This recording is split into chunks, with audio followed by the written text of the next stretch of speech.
ఓం శ్రీ గురుభ్యో నమ. ఓం శ్రీ మాత్రే నమ. మే 11వ తారీఖు నుంచి 20వ తారీఖు వరకు కూడా ద్వాదశ రాశుల యొక్క ఫలితాలు ఏ విధంగా ఉన్నాయో తెలుసుకుందాం.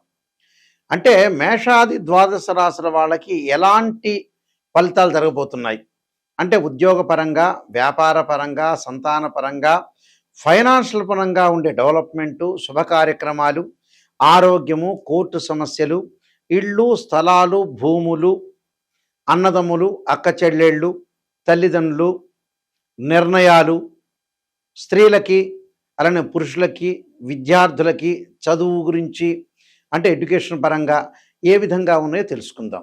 తెలుసుకునే ముందు ఇక్కడ గ్రహగమన గతులు ఎక్కడ ఉన్నాయి అంటే గ్రహాలు ఏ రాసుల్లో సంచారం చేస్తున్నాయో ముందుగా ప్రధానంగా తెలుసుకోవాలి. దానిలో 4 గ్రహాల యొక్క మార్పులు జరుగుతున్నాయి. దానిలో ప్రధానంగా రవి, బుధుడు, శుక్రుడు, కుజుడు. గురువు సహజంగా మిథున రాశిలోనే ఉన్నాడు, శని మీనరాశిలో ఉన్నారు, రాహు కుంభరాశిలో ఉన్నాడు, కేతు సింహరాశిలో ఉన్నారు. మార్పులు జరిగే గ్రహాలు ఏమిటి? కుజుడు మీనరాశిలో మేషరాశిలో సంచారం చేయటం, రవి బుధుడు మేషరాశిలో వృషభ రాశిలో సంచారం చేయటం, వృషభ రాశిలో మిథున రాశిలో శుక్రుడు యొక్క సంచారం. మరి ఈ 4 గ్రహాల యొక్క మార్పులు ఏ విధంగా ఉండబోతున్నాయి? ఇవన్నీ కూడా గోచారరీత్యా చెప్పబడే ఫలితాలు అంటారు. ఎప్పుడు కూడా బర్త్ చార్ట్ను అనుసరించే ఫలితాలు కావు. గోచారం ఎప్పుడు కూడా సూచనలు. అంటే ఈ నెలలో ఈ 10 రోజుల్లో ఆ పని చేయకూడదు, మనం జాగ్రత్త పడాలి అని ఒక ఇండికేషన్, సూచన చేసేదే గోచారం అంటారు. అంటే this is the transit system అంటారు. బర్త్ చార్ట్ అలా కాదు, లైఫ్ లాంగ్లో ఏ విధంగా ఉండబోతుందని తెలిపేదే బర్త్ చార్ట్. మరి ఈ ద్వాదశ రాశుల వాళ్ళకి ఎలాంటి ఫలితాలు జరగబోతున్నాయో ఒకసారి మనం తెలుసుకుందాం. వృశ్చిక రాశి వారికి ఈ 10 రోజుల పాటు ప్రయాణాలు వాయిదా పడే అవకాశాలు ఎక్కువగా ఉంటాం. అంటే ప్రయాణం చేయాలనుకుంటారు, తీర్థయాత్రలకు కానీ, పుణ్యక్షేత్రాలకు కానీ, వేరే వాళ్ళు కలుసుకోవడానికి కానీ, అలాంటి ప్రయాణాలు వాయిదా పడే అవకాశం ఉండటం, కొంత పనులలో ఆలస్యం జరగటం, దగ్గరికి వచ్చినట్టు వచ్చి పని వెనక్కి వెళ్ళటం, భాగస్వామి వ్యాపారంతో మంచి లాభాదేవీలు, అంటే ఏదైతే మనం పెట్టుబడులు పెట్టామో వ్యాపారంలో అధిక లాభాలు కలగటం, ఉద్యోగస్తులకి అనుకూలంగా ఉండటం, కొంచెం మనస్సుకు ప్రశాంతంగా ఉండటం, కొంతమంది ఉద్యోగంలో కొన్ని మార్పులు జరగటం, అలానే ప్రయాణాలు కూడా వాయిదా వేసుకోవటం కూడా మంచిదే. వాయిదాలు పడుతున్నాయని ఆత్రుత పడక్కర్లేదు, వాయిదా వేసుకోవటం కూడా మంచిది. ఆరోగ్యం విషయంలో కొంత శ్రద్ధ, వివాదాలకి కొంత దూరంగా ఉండాలి, ఆర్థిక పరంగా ఉండే ఒత్తిడిని తగ్గించుకోవాలి, స్థిరమైన ప్రణాళికలు చాలా అవసరం. అంటే స్థిరమైన ప్రణాళికలు చేసుకోవటం ఒకటి, ఆరోగ్యాన్ని కొద్దిగా మనం నెగ్లెక్ట్ చేయకుండా ఆరోగ్యపరంగా పరిస్థితులు ఏ విధంగా ఉన్నాయో తెలుసుకోవాలి. స్త్రీలకి గతంలో ఎవరైతే స్త్రీలు ఉద్యోగాన్ని కానీ, వ్యాపారాన్ని కానీ, చదువును కానీ ఆపేశారో మళ్ళీ వాళ్ళు స్టార్ట్ చేసే అవకాశాలు ఎక్కువ ఉంటాయి.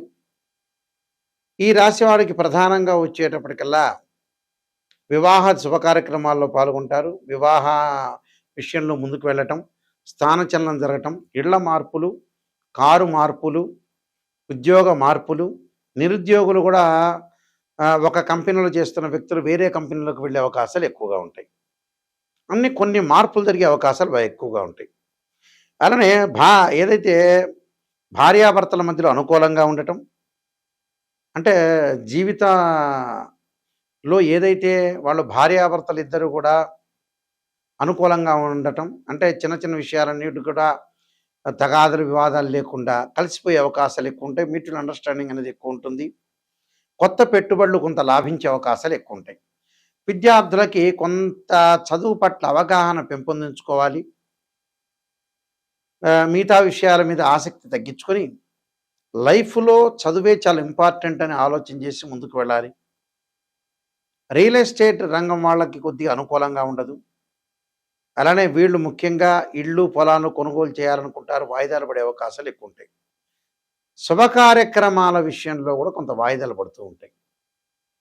నేను కొన్ని పరిహారాలు చెప్పబోతున్నా, ఆ పరిహారాలు పాటించండి, మీకు మంచి జరిగే అవకాశాలు ఖచ్చితంగా ఉంటాయి. ప్రధానంగా ఈ ద్వాదశ రాశుల వాళ్ళు మన ఉద్యోగ పరంగా కానీ, వ్యాపార పరంగా కానీ, వివాహ పరంగా కానీ, కోర్టు సమస్యలు కానీ, ఆరోగ్యపరంగా కానీ ఎలాంటి ఇబ్బందులు లేకుండా మనం కొన్ని పరిహారాలు చేసుకోవాలి. ఆ పరిహారాల్లో ఉద్యోగపరంగా, ఆరోగ్యపరంగా ఇబ్బందులు కలుగుతున్న వాళ్ళు ఖచ్చితంగా రవి యొక్క ఆరాధన చెయ్యాలి. అంటే సూర్య నమస్కారం చేయటం, సూర్యుడి యొక్క ఆరాధన చేయటం, అలానే ప్రభాకరాయ విద్మహే దివాకరాయ ధీమహి తన్నో సూర్య ప్రచోదయాత్ అనే చక్కని మంత్రాన్ని చదువుకోవాలి. అంటే సూర్యుడి యొక్క ఆరాధన. ఆదివారం రోజున కొంచెం ఉపవాసం ఉండి గోధుమతో చేసిన ప్రసాదాన్ని సూర్య భగవానుడికి పెట్టాలి, నివేదన చేయాలి.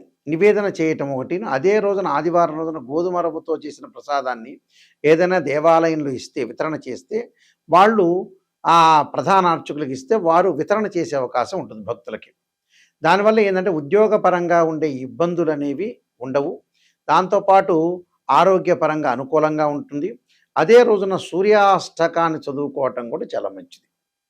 అలానే మానసికంగా ఆందోళన పడుతున్న వ్యక్తులు ఉంటారు, చంద్రుడిని ఆరాధన చేయాలి. క్షీరపుత్రాయుధి అమృతతత్వాయుధీమే తన్నో చంద్ర ప్రచోదయాత్ అనే మంత్రాన్ని, అలానే ఈ మంత్రం చదువుతూ చక్కగా బియ్యంతో చేసిన పరవాన్నం కానీ, బియ్యంతో చేసిన ఏదైనా సరే ప్రసాదాన్ని కానీ మీరు ఒక దేవాలయంలో ఇచ్చి ఆ ప్రధాన అర్చకులకు ఇస్తే అందరికీ కూడా భక్తులకు వితరణ చేస్తారు. అలానే చక్కగా ఇది సోమవారం రోజు చేయాల్సిన పని. ఈ సోమవారం రోజున వీళ్ళు బియ్యాన్ని కూడా ఒక బ్రాహ్మణోత్తముడికి దానం చేయటం కానీ, అన్నము ఒక జంతువులకు పెట్టడం కానీ జరగాలి. దానివల్ల మానసికంగా ఆందోళన తగ్గే అవకాశం ఒకటి ఉంటుంది. అలానే వాహన ప్రమాదాలు జరుగుతున్నాయా, కోర్టు సమస్యలు ఉన్నాయా, అన్నదమ్ముల మధ్యలో గొడవలా, మెడికల్ సంబంధించిన విషయాల్లో కానీ, ఆరోగ్యపరంగా కానీ కొన్ని ఇబ్బందులు జరుగుతున్నాయా, శత్రువులు బాగా పెరుగుతూ ఉంటే ఖచ్చితంగా కుజుడి యొక్క ఆరాధన చేయాలి. కుజుడి యొక్క ఆరాధన ఎలా చేయాలి? సుబ్రహ్మణ్య స్వామి యొక్క ఆరాధన చేయాలి. తత్పురుషాయుధే మహాసేనాయుధమే తన్నో షణ్ముఖ ప్రచోదయాత్ అనే మంత్రాన్ని చక్కగా చదువుకోవాలి. అమ్మవారి యొక్క ఆరాధన చేయాలి. 2 జంట సర్పాలను దానం చేయాలి. ఏదైనా సరే కందులతో ఉన్న వంటకాన్ని మీరు ఇంటిలో భగవంతుడికి పెట్టి మీరు స్వీకరించాలి. ఆ రోజున మంగళవారం రోజున కుజుడి యొక్క ఆరాధన, సుబ్రహ్మణ్య స్వామి యొక్క ఆరాధన, ఉపవాసం చేయటం, సాయంకాలం భోజనం చేయాలి. అంటే ఆ రోజంతా కూడా ఉపవాసం చేసి సుబ్రహ్మణ్య స్వామి యొక్క ఆరాధన, సుబ్రహ్మణ్య స్వామి యొక్క అష్టకాన్ని చదువుకోవటం చాలా మంచిది. దానివల్ల శత్రువులు, ఆరోగ్యపరంగా ఇబ్బందులు, వాహన ప్రమాదాలు తగ్గే అవకాశాలు ఖచ్చితంగా ఉంటాయి. అలానే వ్యాపార రంగంలో అభివృద్ధి చెందలేకపోతున్నారా? బుధుడి యొక్క ఆరాధన చేయండి. చక్కగా బుధవారం రోజున విష్ణు సహస్ర పారాయణం చేయండి. ఏదన్నా ఆటంకాలు కలుగుతుంటే బుధవారం రోజున కానీ, హస్తా నక్షత్రం రోజున కానీ గకార అష్టోత్తరంతో గణపతి యొక్క ఆరాధన చేయండి. అంటే వక్రతుండ మహాకాయ కుటసూర్య సమప్రభ నిర్విఘ్నము కురుమే దేవ సర్వకార్యేశ్వరద అని గణపతి యొక్క ఆరాధన చేయండి. వీలైతే గణపతిని గకార అష్టోత్తరంతో మరి బుధవారం రోజున కానీ, హస్తా నక్షత్రం వచ్చిన రోజున కానీ చక్కగా గణపతి యొక్క ఆరాధన చేయటంలో మీకు విఘ్నాలు లేకుండా ఉంటుంది. వ్యాపార పరంగా కూడా అనుకూలంగా ఉండే అవకాశం ఉంటుంది. ఒకవేళ వీలైతే సంకష్టాల చతుర్థి వ్రతం వచ్చిందనుకోండి, ఆ రోజు సంకటాలన్నీ తొలగిపోవడానికి గణపతి యొక్క ఆరాధన చేయండి. విద్యందు అనుకూలంగా లేకపోవటం వల్ల ఫైనాన్షియల్ పరంగా, ఆర్థిక పరంగా ఇబ్బందులు కలుగుతున్నారా? ఆర్థిక పరంగా డబ్బులు మీ చేతిలో ఖర్చు అవుతున్నాయా? వ్యాపార పరంగా ముందుకు వెళ్ళలేని వ్యక్తులు ఖచ్చితంగా ఓ మిథ్యాయ కుబేరాయ వైశ్రవణాయ ధనధాన్యాధిపతే ధనం ధాన్యం సమృద్ధిమే దేహిమే దాపై స్వాహ అనే మంత్రాన్ని చక్కగా చదువుకోండి. వీలైతే శనగలు దానం చేయండి. విద్యార్థులు వచ్చేటప్పటిగా దక్షిణామూర్తి స్తోత్ర పారాయణం చేస్తే చాలా మంచిది. వివాహం కావట్లేదా స్త్రీ పురుషులకి అంటే శుక్రవారం రోజున అమ్మవారి యొక్క ఆరాధన చేయాలి. వీలైతే అబ్బాయిలు కన్యాపాస్పదాస్ రుద్రాభిషేకం, అమ్మాయిలు వచ్చేటప్పటికల్లా వరపాస్పదాస్ రుద్రాభిషేకం, అఘోర గౌరీ పాస్పదాస్ రుద్రాభిషేకం చేయటం చాలా మంచిది. మీకు ఎల్లాటి శని యొక్క ప్రభావం ఉందా? ఎల్లాటి శని యొక్క ప్రభావం ఉంది. పనులలో ఆటంకాలు జరిగి చికాకులు, మానసికంగా కొంత ఆందోళన పడుతున్నారా? ఆరోగ్యపరంగా ఇబ్బందులు పడుతున్న వ్యక్తులందరూ కూడా శనిని ఆరాధన చేయాలి. నల్లని ద్రాక్షారసంతో శనికి అభిషేకం చేయాలి. అంటే మనం దేవాలయానికి వెళ్ళిన తర్వాత ఆ దేవాలయంలో శనీశ్వరుడు ఉంటాడు. ఆ శనికి నల్లని ద్రాక్షారసం అభిషేకం చేయాలి. ఎలాంటి మంత్రంతో? ఒకవేళ వీలుంటే పురోహితుల చేత అభిషేకం చేయించవచ్చు.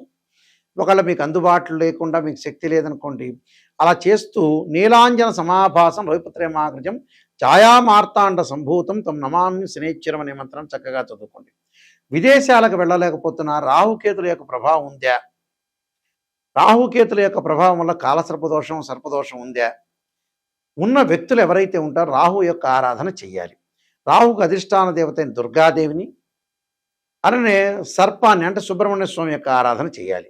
తత్పురుషాయుధే మహాసేనాయుధీమే తన్నో షణ్ముఖ ప్రచోదయాత్ అనే మంత్రాన్ని, నాగరాజాయుధే పృథ్వీధరాయుధీమే తన్నో సర్ప ప్రచోదయాత్ అనే మంత్రాన్ని చదువుకోవాలి. అలానే గణపతి యొక్క ఆరాధన చేయటం వల్ల కూడా కేతువు యొక్క దోషం పోతుంది. విదేశాలకు వెళ్ళే అవకాశాలు ఎక్కువ ఉంటాయి. కాబట్టి సర్పారాధన, గణపతి యొక్క ఆరాధన, అమ్మవారి యొక్క ఆరాధన చేయటం వల్ల చాలా మంచి జరిగే అవకాశాలు ఖచ్చితంగా ఉంటాయి. కాబట్టి ఇవన్నీ కూడా చేయటం వల్ల, పరిహారాలు చేయటం వల్ల మనం మంచి జరిగే అవకాశాలు ఎక్కువగా ఉంటాయి. అయితే ప్రేక్షకులందరికీ కూడా ముఖ్యంగా విజ్ఞప్తి, నేను ఎంతో ఓపికగా చెప్తున్నప్పుడు మీరు కూడా ఈ వీడియోని ఓపికగా వినండి. అంటే ఓపికగా వినటం అంటే ఏమిటంటే మనిషికి ఎంతో ఓర్పు సహనం ఉంటేనే జీవితంలో విజయం సాధిస్తారు. ఈ కాలంలో ఒకవేళ టైం లేకపోయినా కొన్ని విషయాలు అనేవి వినాల్సిన అవసరం అనేది ఒకటి ఉంటుంది. మన జీవితంలో కొంత సమయం అనేది కేటాయించాలి.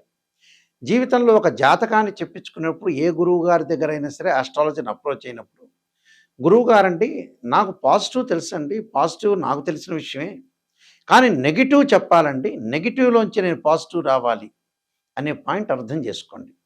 ఎవరైనా సరే ఫస్ట్ నెగిటివ్ చెప్పించుకొని ఆ నెగిటివ్ను పాజిటివ్ చేసుకోవటం ఎలా అనేది ఆలోచన చేయండి. స్త్రీయ లోపం పెరుగుట పెద్ద విద్య, లోపం ఎరిగిన వాడే పూర్ణుడవుతాట.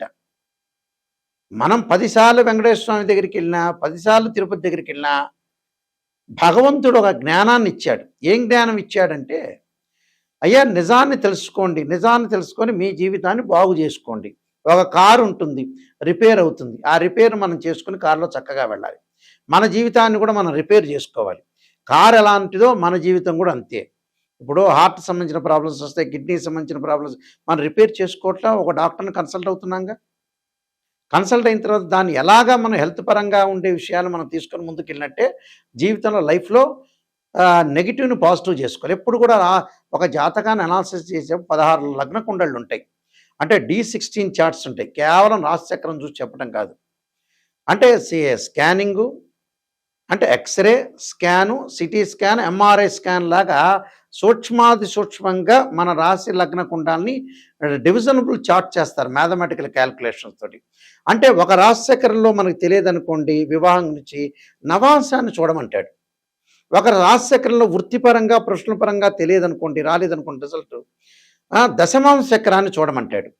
అలానే సంతానపరంగా రాశిచక్రంలో మనకి కరెక్ట్గా సమాధానం రాలేదనుకోండి, రాశిచక్రంతో పాటు సప్తమాంశ చక్రాన్ని, వీటితో పాటు భావచక్రాన్ని, దశల అంతర్దశలను కూడా చూడమంటాడు.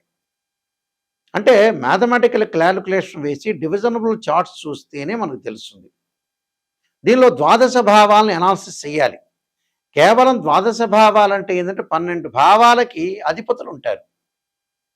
ఉదాహరణకి తనుభావం, అలానే ద్వితీయ భావానికి రవి అధిపతి, తనుభావానికి ద్వితీయ భావానికి గురువు అధిపతి, తనుభావానికి రవి, అలానే తృతీయ భావానికి కుజుడు, చతుర్థ భావానికి చంద్రుడు, పంచమ భావానికి గురువు, ఇలా షష్టమ భావానికి కుజుడు, సప్తమ భావానికి శుక్రుడు. ఇలా భావాధిపతులు, రాస్యాధిపతులు, ఏదైతే ఆ గ్రహం ఆ కుండలిలో ఆ బాక్స్లో ఏదైతే గ్రహం ఉందో ఆ గ్రహాన్ని అంటే మూడింటిని రాస్యాధిపతి, భావాధిపతి, ఆ స్థానంలో ఏ గ్రహం ఉంది అంటే నిజం చెప్పాలంటే ఏంటంటే ప్రజలందరికీ కూడా అర్థమయ్యే రీతిలో చెప్పాలంటే భావాధిపతి అంటే ఇంటి ఓనర్, రాస్యాధిపతి అంటే ఆ ఇల్లు కట్టించిన బిల్డర్. ఆ బాక్స్లో ఏదైతే గ్రహం ఉంటుందో వాళ్ళు రెంటుకున్నట్టు అర్థం. అంటే ఈ మూడింటిని కూడా అనాలిసిస్ చేయాలి, డిగ్రీలో క్యాలిక్యులేషన్ చేయాలి. ఉదాహరణకి ఎగ్జాంపుల్ గురువు 5 డిగ్రీల్లో మకర రాశిలో నీచంలో ఉంటే 5 డిగ్రీల తర్వాత పరమనీచ అని అర్థం. అంటే భావాలు, గ్రహాలు, యోగాలు, నీచ, ఉచ్చస్థానం ఇలాంటివన్నీ కూడా అనాలిసిస్ చేయాలి. ఈ జాతకంలో ఏ దోషం ఉంది, ఆ దోషానికి నిజమైన పరిహారం ఏంటి, ఆ పరిహారాలు కూడా ఇంపార్టెంటే. మరి ఒక ఆస్ట్రాలజీ అప్రోచ్ అయిన తర్వాత ఇంకోళ్ళని కన్సల్ట్ చేయటం, వాళ్ళని కన్సల్ట్ చేయడం, ఎవరు మంచిగా చెబుతారు? ఈ గురువు గారు నాకు చెడ్డగా చెప్పారు, ఇంకోళ్ళని ఎతుకుతూ ఉంటాం మనం ఎవడు మంచిగా చేస్తాడని. అంటే ఈ ముఖ్యమంత్రి తర్వాత నేనే అవుతానని అలా చెప్పిస్తారు. ఆస్ట్రాలజర్ చేత ఎప్పుడు కూడా చెప్పించొద్దండి. నిజాన్ని తెలుసుకోండి. ఏం చేస్తారంటే ప్రజలందరూ కూడా ఆహా! ఈ గురువుగారా నాకు నెగెటివ్ చెప్పాడు. ఇంకో గురువుగారు పాపం ఆలోచన చేస్తారు. ఒక నలుగురు, ఐదుగురు ఈయనకి నెగెటివ్ పనికి రావట్లేదట్టుంది. రేవంత్ రెడ్డి గారి తర్వాత మీరే ముఖ్యమంత్రి అని కూడా చెబుతారు. రేవంత్ రెడ్డి గారు ఏమనుకోరు నా విషయంలో. అలాగా అలా ఆలోచన చేస్తున్న జీవితంలో కష్టపడి పైకి రావాలి. జాతకాన్ని తెలుసుకోవాలి. నిజాన్ని తెలుసుకుంటేనే మీరు బాగుపడినట్టు. ఎవరైనా సరే నా దగ్గరికి వచ్చేవాళ్ళు నిజాన్ని తెలుసుకునేవాళ్ళు మాత్రమే రండి. నేను 15 పుస్తకాలు రాశాను. కాలసర్పయోగము, కాలసర్పయోగ చంద్రిక, రాహుకేతువులు, ఛాయాగ్రహాలు, అలానే జాతక చంద్రిక, వివాహ మార్తాండము, వివాహ చంద్రిక, పుత్రగణపతి వ్రతము, స్వప్నశాస్త్ర ఫలదీపిక, సర్వదేవతా గోత్ర పౌరులు పార్ట్ 1, పార్ట్ 2, అలానే పుత్రగణపతి వ్రతము. అంటే ఇలాంటి బుక్స్ అనేవి కూడా నెంబర్ ఆఫ్ బుక్స్ రాశా. బృహత్ పరిహార సింధు, నవగ్రహ దోషాలకి ద్వాదశ మహావిద్యుల యొక్క అమ్మవారి యొక్క పారాయణాలు, రిడక్షన్ ఆఫ్ ఆస్ట్రాలజీ, ఇలాగంటి పుస్తకాలన్నీ కూడా రాజమండ్రి మోహన్ పబ్లికేషన్లో దొరుకుతాయి. మా దగ్గర అయినా దొరుకుతాయి బుక్స్. రాజమండ్రి వారి యొక్క మోహన్ పబ్లికేషన్ కోటగుమ్మంలో ఉంది, అక్కడైనా మీకు దొరుకుతాయి. నిజాన్ని తెలుసుకోండి. మా వెబ్సైట్ చూడండి, www.nayakanti.com, www.nayakanti.in. ఆ వెబ్సైట్ చూడండి. స్క్రీన్ మీద స్క్రోలింగ్ అవుతున్న నెంబర్ ఉంటుంది. ఆ నెంబర్కి స్వయంగా నాకే కాల్ వస్తుంది. ఆ కాల్ నాతోనే మీరు మాట్లాడచ్చు. మాట్లాడి నిజాన్ని తెలుసుకునే వాళ్ళు మాత్రమే నాకు దయచేసి ఫోన్ చేయండి. నేను బాగుపడతాను. నాయకంటి మల్లికార్జున శర్మ గారి ద్వారా నేను వింటాను. ఆయన మాటలు నేను వినాలి. నేను డబ్బులు ఖర్చు పెట్టకూడదు. నేను అన్ని ఆరోగ్యపరంగా జాగ్రత్త ఉండాలి. ఎంతవరకు మన లైఫ్ అనేది ఉంటుంది, ఎంతవరకు మనం బాగు చేసుకోవాలనే విధానాల్ని ఎవరైతే నిజంగా కుటుంబాన్ని బాగు చేసుకోవాల్సిన వ్యక్తులు కానీ, వాళ్ళు డెవలప్మెంట్ కావాలి అనే వ్యక్తులు ఎవరైతే అనుకుంటారో అలాంటి వాళ్ళు మాత్రం ఫోన్ చేయండి. కాలక్షేపానికి ఎవరు ఫోన్ చేయదు. నిజంగా మీరు బాగుపడే వాళ్ళైతేనే నాకు ఫోన్ చేయండి. బాగుపడను అన్న వాళ్ళు ఎవ్వడూ ఫోన్ చేయొద్దండి నాకు. కాలక్షేపం టైం పాస్ చేయొద్దండి. అందువల్ల ఖచ్చితంగా మీరు ఈ విషయాల నిర్ణయాన్ని గుర్తుపెట్టుకోండి. మీరు మీ అందరికీ కూడా మంచి జరగాలని, శ్రీ పరమేశ్వరుడి యొక్క కరుణా కటాక్షం ఉండాలని ఆశిస్తున్నాను. ఎందుకంటే మేము వంశపారంపర్యంగా చెప్పేవాళ్ళం జ్యోతిష్యం. ఈ కొత్త వాళ్ళందరూ కూడా రకరకాల వాళ్ళు ఫేక్గా వచ్చేవాళ్ళు కూడా చాలామంది ఉన్నారు. నేను గ్రాండ్ ఫాదరు, మా నాన్నగారు కూడా శ్రీశైలంలో ప్రధాన పురోహితులుగా, ఆయన ఇంటర్నేషనల్ మెంబర్గా పనిచేశారు.